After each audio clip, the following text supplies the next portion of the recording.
유튜브에 쇼가. 자, 시작 한번 해보죠. 볼펜. 자, 우리 이제 4단원, 대단원 4단원의 마지막으로 오늘 할 겁니다. 세계평화 실현을 위한 우리의 노력을 한번 살펴볼 건데, 이제 우리가 저번 시간에 봤었던 건 국제사회가 어떻게 세계평화를 실현할 수 있겠느냐 이런 거였다면, 이번 시간은 우리나라가 어떤 노력을 할 수 있겠느냐라는 이야기를 할 거예요. 일단 우리나라가 세계평화를 실현하는데 가장 크게 기여할 수 있는 부분 중 하나는 잠깐만, 또 이제 생각해보니까 이걸 뭘 안 해놨네? 잠깐만. 기여할 수 있는 부분 중에 하나는 남북한이 통일을 이루는 거죠. 그게 우리가 세계평화에 실현할 수 있는 하나의 방법인데, 그러기 위해서는 이 남북분단에 대해서 먼저 우리가 알고 있어야 되겠죠. 그래서 거기 하트 옆에다가 남북분단 한번 써 넣으시고,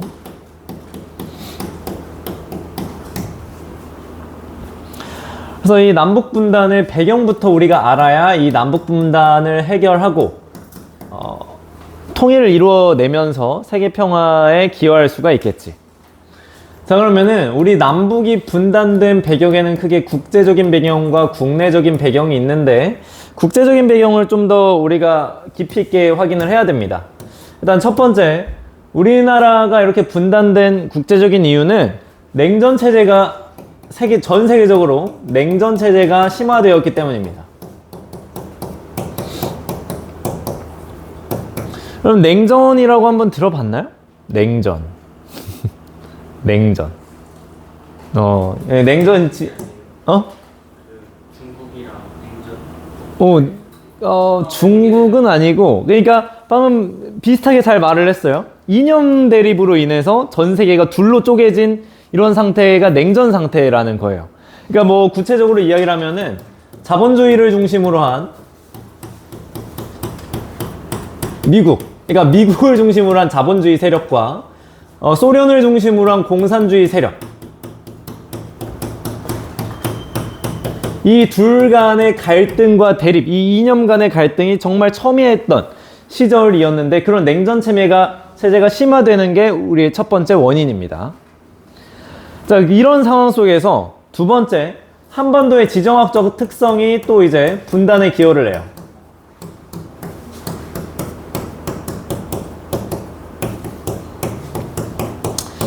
그럼 한반도의 지정학적 특성, 그러니까 지리정치적인 이런 특성이 어떻길래 그러느냐? 우리나라는, 우리 여러분들이 이제 초등학생 때부터 딱 들어봤을 텐데, 우리나라는 유라시아 대륙과, 많이 들어봤죠? 유라시아 대륙과 태평양을 연결하는 요충지예요.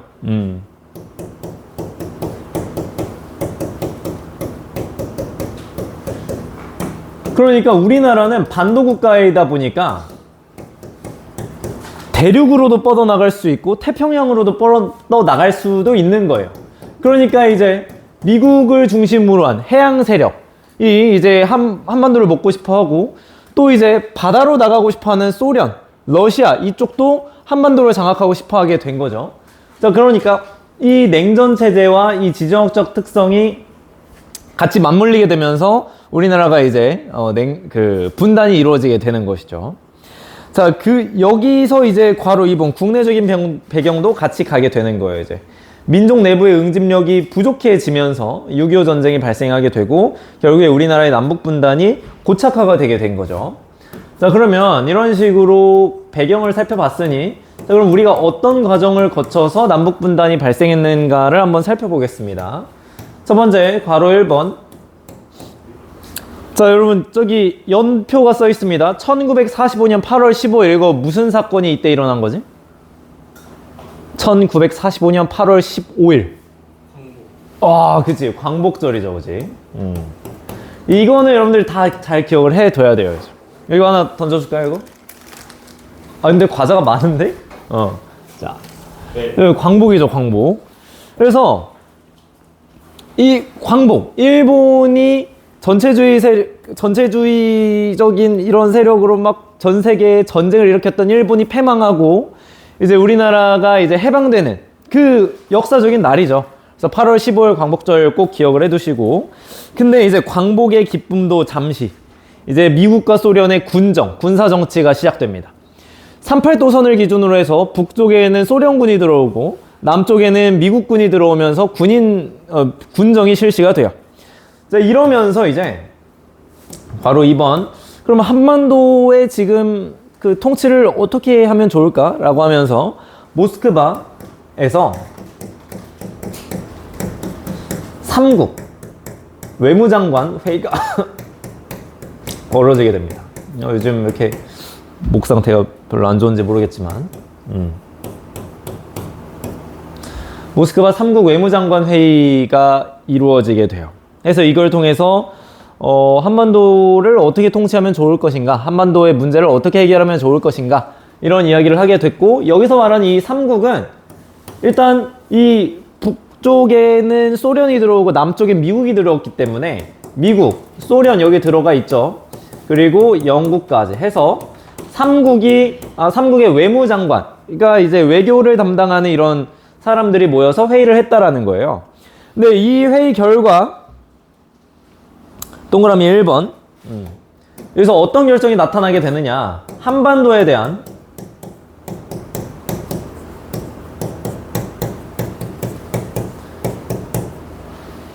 어떤 결정이 내려집니다. 이제. 혹시 이것도 아는 사람이 있나? 모스크바 3국 외무장관 회의를 통해서 어떤 결정이 하나 내려지게 되는데 신탁 통치 결정이 내려지게 돼요. 그지? 왜? 알고 있었나요? 그래. 신탁 통치라고 하는 것은 어떤 나라의 통치를 맡긴다는 소리예요. 그러니까 지금 군정을 실시하고 있는데 이 군정을 계속해 나가자, 뭐 어디에 맡겨서 통치를 하자, 5년 동안, 이걸 결정을 한 거예요. 모스크바 3국 외무장관 회의에서. 그건 아니고, 그러니까 당연히 기분이 나쁘지. 그래서 신탁 통치를 처음에는 모든 국민들이 다 반대를 합니다. 근데 시간이 지나면서 이제 좌익 세력과 우익 세력이 있거든요. 근데 이 좌익 세력이 점차적으로 생각을 바꾸게 되는 거예요. 생각을 해보니까 신탁 통치 5년만 더 한대. 5년만 더 한대. 그러니까 5년보다 더 짧을 수도 있고. 그러니까 5년 뒤엔 결국 우리나라 정부, 통일 정부를 만들 수 있는 거 아니야? 이러면서 이제 좌익 세력은 점차적으로 이 신탁 통치에 찬성을 하게 되고, 이제 우익 세력 같은 경우에는 아니 우리가 일제강점기 끝난 지가 얼마나 됐다고 또 누군가에게 맡기느냐 라고 하면서 반대를 하게 되고, 이러면서 이제 신탁 통치에 대한 찬반 논쟁이 발생하게 돼요. 대표적으로 방금 말했던 것처럼 좌익 세력은 약간 공산주의 쪽을 지지하는 쪽이고, 우익 세력 여기는 이제 약간 민족주의 계열이라고 생각하시면 됩니다. 그래서 좌익 세력과 우익 세력이 이렇게 찬반 논쟁을 벌이게 되고 민족의 응집력이 떨어지게 되는 이런 모습을 보여주게 되죠. 그리고 모스크바 3국 외무장관 회의에서 두 번째, 미소공동위원회를 설치한다 를 결정합니다. 당연한 이야기겠지만 미소공동위원회이기 때문에 미국과 소련이 공동으로 하는 위원회겠죠. 해서 이걸 통해서 미소공동위원회를 통해서 한국 정부 수립을 어떻게 할 것이냐, 이런 거를 토의를 했는데 결국에는 결렬됩니다. 결국에는 결렬이 돼요. 계속 입장차가 안 맞아가지고. 그래서 이제 화가 난 미국, 국제연합에 한반도 문제를 던집니다. 이제 자, 국제연합 총회에 던져요. 국제연합으로 던집니다. 국제연합 우리가 저번 시간에 공부했었던 UN이고요. 이 국제연합 총회에서 그래, 남북한 총선거를 실시해라 라고 의결을 해요. 결의를 한다고. 근데 문제는 이거를 북한과 소련이 거부합니다. 북한과 소련이 거부하더라. 유인즉선 이유는 그런 거죠. 남한이 인구가 더 많아요. 남한에 이제 비옥한 호남 평야가 있고 경상도, 전라도, 충청도, 이 세 도시에, 이 세 평야, 이 세 도에서 사람들이 정말 많이 살았기 때문에 이 반대를 했어요. 이제 북한 입장에서, 북한 쪽은 사람이 별로 안 살아서 우리에게 불리한 결과가 나올 것이다. 이러면서 거부를 하게 되고 실제로 총선을 관리하기 위한 UN 감독관들이 들어왔는데 다 추방해버려요. 이제. 그러니까 이제 국제연합총회에서도 다시 의결을 합니다. 그래 그러면은 남한만이라도 총선거를 치르자 라고 해서 실시되는 게 바로 이제 50총선거입니다.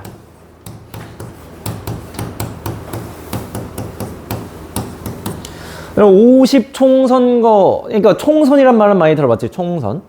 총선이란 말은 국회의원을 뽑는다는 소리예요. 그래서 50총선거는 5월 10일에 국회의원 선거를 실시한 거죠. 우리나라 최초의 재헌국회, 이 재헌국회의 재헌국회의원을 만든 그 재헌국회의원을 뽑는 선거가 실시가 된 거예요. 그래서 방금 말했던 것처럼 이 50총선거는 남한만의 선거로 이루어졌다. 남한만의 선거였다라는 거 확인하시고. 그래서 남한 지역에서만 총선거를 실시를 했고 대한민국 정부가 1948년 8월 15일에 수립이 되었습니다. 그와 함께 조선민주주의인민공화국은 1948년 9월 9일에 수립이 되죠. 자, 그러다가 그러면서 이제 우리 남북분단에 쐐기를 박은 사건이 발생하죠. 자, 6.25 전쟁이 터지는 거죠. 1950년에 터졌다라는 거 확인을 하셔야 되겠고요. 그러니까 제 친구 중에 한 명도 이게 6.25 전쟁이 1950년에 일어났다라는 걸 모르는 친구가 있더라고요. 그러니까 그 정도는 알아야 돼요. 기본적인 상식이기 때문에. 여러분들 이제 나중에 인터뷰하는데 1950년 6.25 전쟁 언제 일어났습니까 했는데 연도 모르면 안 되잖아요, 그죠? 아, 혹시 물어볼 수 있잖아. 예능 같은 데 나가가지고 이제. 그러니까 이제 그럴 때 이제 그 좀 논란이 안 터지게 하기 위해서는 잘 기억을 해 두셔야 됩니다. 자, 그럼 이 6.25 전쟁은 왜 터졌냐? 북한의 남침 때문이죠. 소련의 지원을 받은 북한이 기습 남침을 하면서 6.25 전쟁이 시작되었고, 그러면서 이제 우리나라에 엄청난 피비린내가 나는 전쟁이 터지게 된 거죠. 그래서 정전협정은 1953년에 체결이 되었고요. 이 6.25 전쟁을 통해서 서로 간에 막 그 적대감이 너무 커졌잖아요. 그러다 보니까 분단이 고착화되는 이런 현상이 나타나게 됩니다. 지금은 역사 시간이 아니라 통합사회 시간이기 때문에 그 과정을 세부적으로 보진 않고 정말 이렇게 간략하게만 이렇게 한번 봤습니다. 자, 그러면 이제 남북분단의 과정까지 봤으니까 우리가 또 볼 건 뭐냐면 3번 영향을 좀 보겠습니다. 남북분단이 우리나라에 어떤 영향을 미쳤느냐 이런 것들을 살펴볼 건데요. 자, 첫 번째 짝대기 보면 뭐 군사적 긴장, 그지? 전쟁 위험에 노출되고 북한 주민의 인권 수준이 하락하는 이런 문제들이 있죠. 또한 두 번째, 분단 비용이 발생합니다.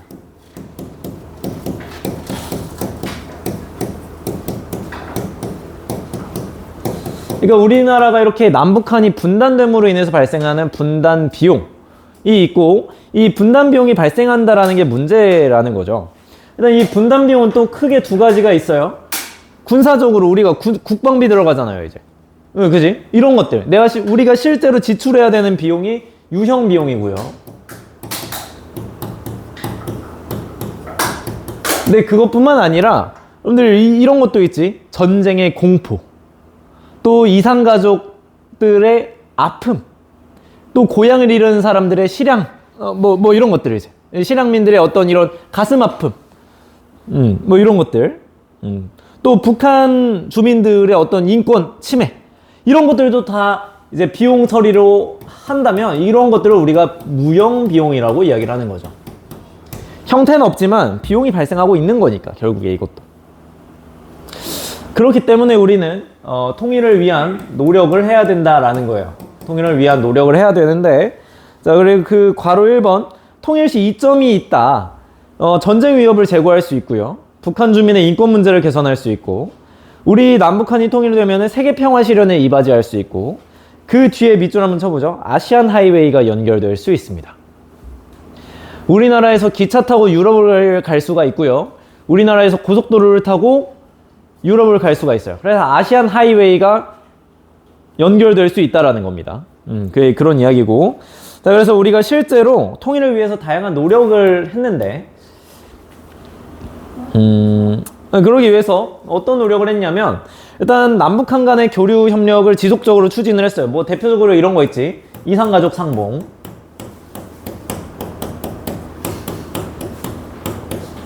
그리고 문재인 정부 때는 이런 것도 했죠. 남북한 대회, 스포츠 대회 단일팀 구성.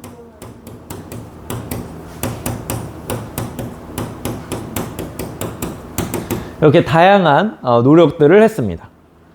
또 이런 식으로 남북한 간의 교류, 협력을 지속적으로 추진하기 위해서 다양한 문서들의 합의, 그러니까 다양한 합의를 하고 그걸 문서로 남겨놨어요. 그것들을 하나하나 살펴보겠습니다. 그러니까 우리나라 남북한 간에 최초로 이제 평화롭게 통일을 하자라고 하는 통일 원칙에 합의한 합의문이 있어요. 기억 7.4 남북 공동성명입니다.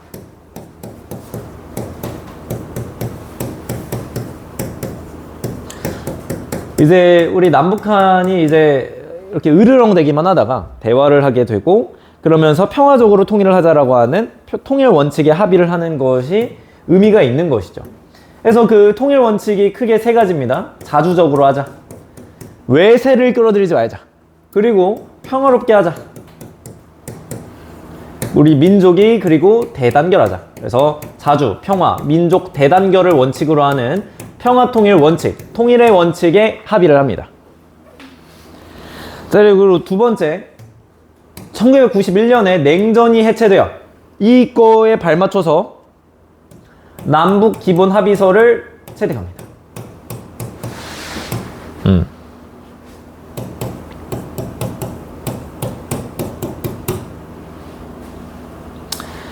여기에 합의를 해서 그래서 남북한 상호 체제를 인정을 해주는 거예요, 이제. 그러면서 이제 상호 불가침 그리고 교류, 협력에 합의를 했고요.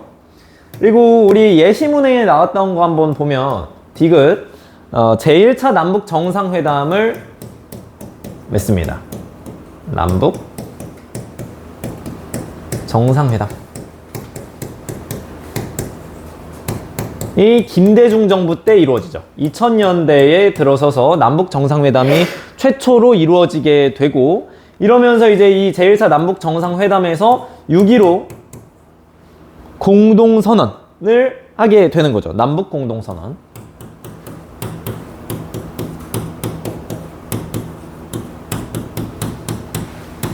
그래서 여러분 문제에서 뭐 남북한 간의 정상이 만났다라고 이야기가 나오면 2000년대 이후라고 일단 생각을 하셔야 돼요. 남북한의 정상이 만났다는 거는 이때가 최초였어요. 제1차 남북 정상회담. 그리고 이 제1차 남북 정상회담에서 합의한 내용으로 6.15 남북 공동선언을 하게 되고요. 그럼 그 내용이 무엇이냐? 통일 방안을 마련을 하자라고 합의를 했고 또 이산가족 문제를 조속하게 우리가 해결해 나가자라고 이야기를 했습니다. 자, 리을 9.19 남북공사 합의를 2018년 문재인 정부 때 실시를 했는데요. 합의를 했는데요.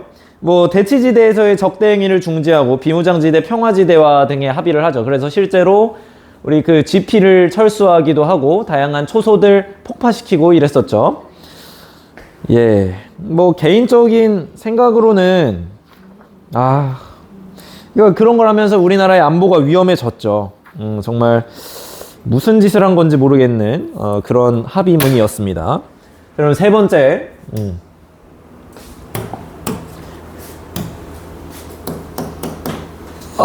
이제 동아시아 역사 갈등과 해결 방안을 한번 보면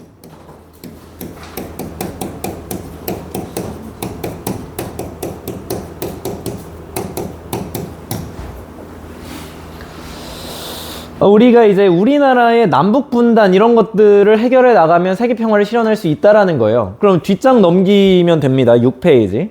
동아시아 전체적인 이런 갈등이 좀 있지. 그러니까 왜냐면 우리나라 주변 나라들이 너무 이상해요. 그지? 중국도 이상하고 북한도 이상하고 일본도 이상하고 다 이상해. 그죠? 그러다 보니까 동아시아에 역사 갈등이 발생하고 있고 이런 역사 갈등을 원활하게 해결을 해야 이제 또 세계 평화를 실현할 수 있잖아요. 그죠? 그러기 위해서 각각의 어떤 갈등들이 있는지 한번 살펴보겠습니다. 일단 첫 번째, 중국이 일단 너무 이상하잖아요. 그지? 중국과의 역사 갈등 한번 살펴볼 거고요. 그리고 2번, 일본도 이상해요. 그러니까 일본과의 역사 갈등도 한번 살펴볼 겁니다. 자, 그러면은 중국과의 역사 갈등을 한번 살펴볼 건데, 중국과의 역사 갈등의 핵심은 동북공정이에요.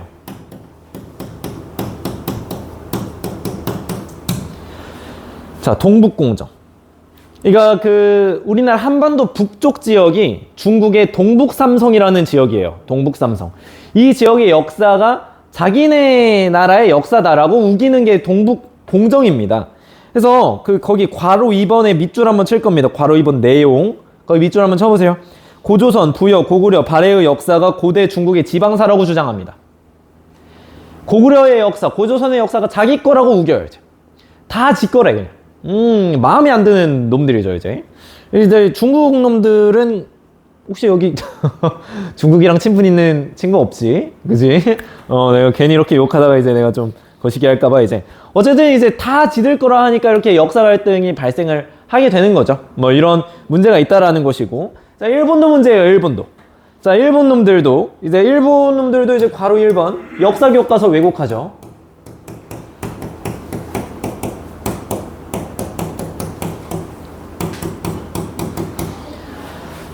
일제 침략 전쟁, 이 식민 지배를 정당화하는 식으로 역사 교과서를 편찬합니다. 그러니까 뭐 일본군 위안부 그것도 애들이 강제로 끌고 간 게 아니라 자발적으로 온 거야 이러고 있고, 우리 조선인 강제 노동, 강제징용을 한 것도 얘네가 자발적으로 돈 벌려고 온 거야 이런 식으로 왜곡해서 지금 서술을 하고 있다라는 것이죠. 두 번째, 야스쿠니 신사참배도 하죠.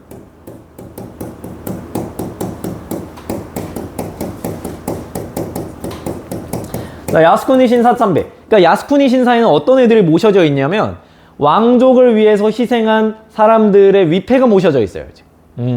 이런 게 모셔져 있어. 근데 이 왕족을 위해서 희생한 사람 중에 세계 제2차 세계대전에서 전쟁 범죄를 저질렀었던 사람들도 여기에 모셔져 있는 거죠. 이제. 결국 그 사람들도 왕족을 위해 희생했다라는 거예요. 이제.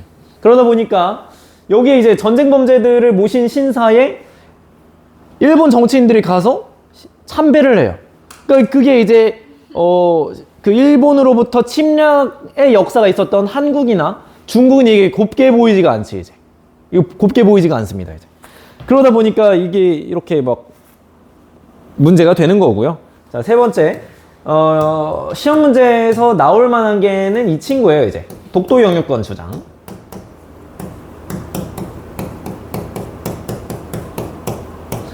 독도가 지들 나라 거래요. 자꾸 이렇게 주장을 하고 있죠.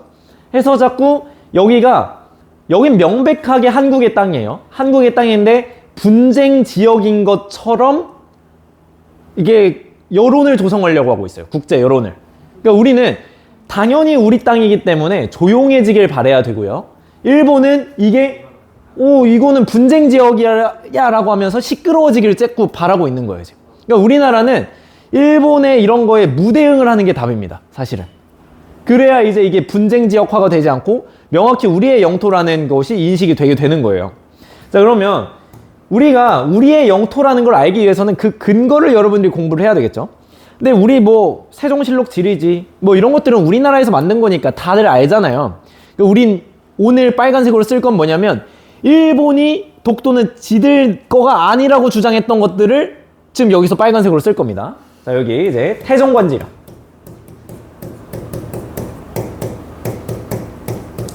태종관지령을 통해서 일본 정부에서 독도는 우리 땅이 아닙니다. 뭐 이런 식으로 지령을 내리고 우리 땅이 아니야 라고 밝혔고요.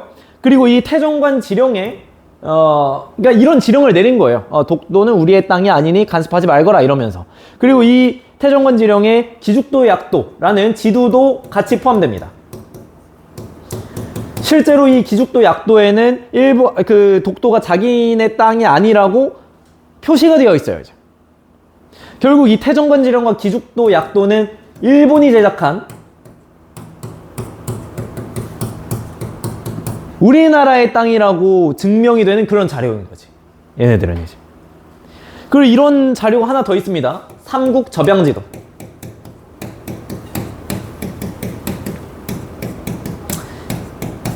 얘도 역시 일본이 제작한 지도이고, 자, 이 지도는 여기 이 기죽도 약도에서 한술 더 떠서 이건 조선의 땅입니다 이렇게 써져 있어요.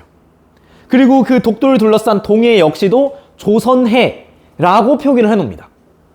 그지? 그러니까 지금 일본 놈들 뭐 하자는 거야 이제. 과거에 뭐 자기들이 이제 여기는 조선의 땅입니다 이래놓고 갑자기 이거 자기 땅이래. 그러니까 이거 인지 부조화가 오는 거지. 이놈들 이거. 그지? 이렇게 되는 겁니다 이제.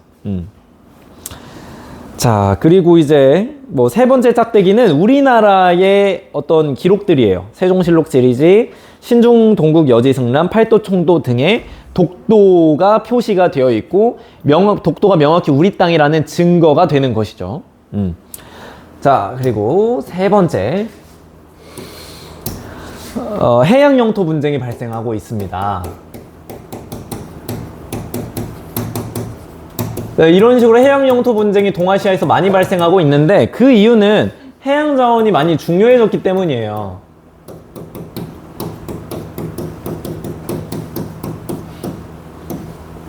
해양 자원의 중요성, 그지?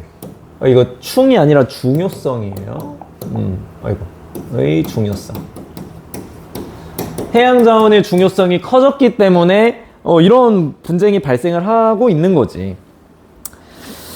그래서 독도 문제는 여기 영토 분쟁이 들어가지 않습니다. 명확히 우리 땅이기 때문에 그런 거예요. 분쟁 지역이 아니에요. 그렇게 알고 있어야 됩니다, 여러분들은. 자, 그래서 뭐 영토 분쟁 지역이 여러 군데가 있는데 뭐 쿠릴열도 있고요. 뭐 지도로 어디에 있는지만 확인하시면 돼요. 이거 지도 다 끝나고 나서 우리 같이 한번 확인을 할 겁니다. 교과서 보면서.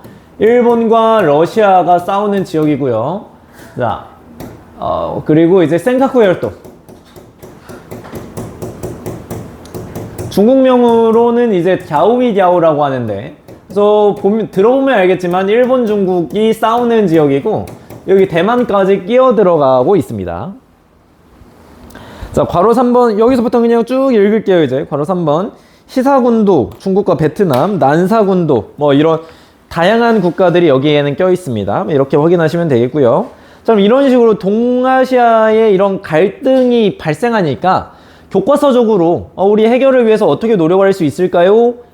당연한 이야기 써놨습니다. 공동역사 연구 진행해야 하고요. 인적교류 확대하면 되겠죠. 자, 5번 우리나라의 국제적인 위상을 그리고 세계평화 기여 방안을 보면 괄호 1번 우리나라 국제적으로 아주 위상이 높아졌습니다. 첫 번째, 지정학적 측면 우리는 유라시아 대륙과 태평양을 연결하는 요충지에 있고요. 두 번째, 경제적인 측면에서 우리는 경제협력개발기구에도 가입을 하고 뭐 다양한 국제행사를 개최하면서 다양한 영향력이 확대되고 있고요. 세 번째, 문화적인 측면에서 우리 K-팝, 한류 이런 것들이 전 세계로 수출이 되면서 문화 강국으로 떠오르고 있습니다. 이런 식으로 높아진 국제적 위상을 바탕으로 우리는 세계평화를 위해서 다양한 노력을 해야 되는데 괄호 2번에 동그라미 1번 분단을 극복을 먼저 한 다음에 세계평화에 기여를 하고 그걸 바탕으로 이제 해외에 원조를 하면서 그리고 또 국제연합 평화유지 활동을 하면서 다양하게 세계평화에 기여할 수 있다라는 겁니다. 네, 이렇게 해서 우리 그러면은 대단원 4단원이 마무리가 되고 다음 시간에 대단원 5단원 하도록 하겠습니다. 자.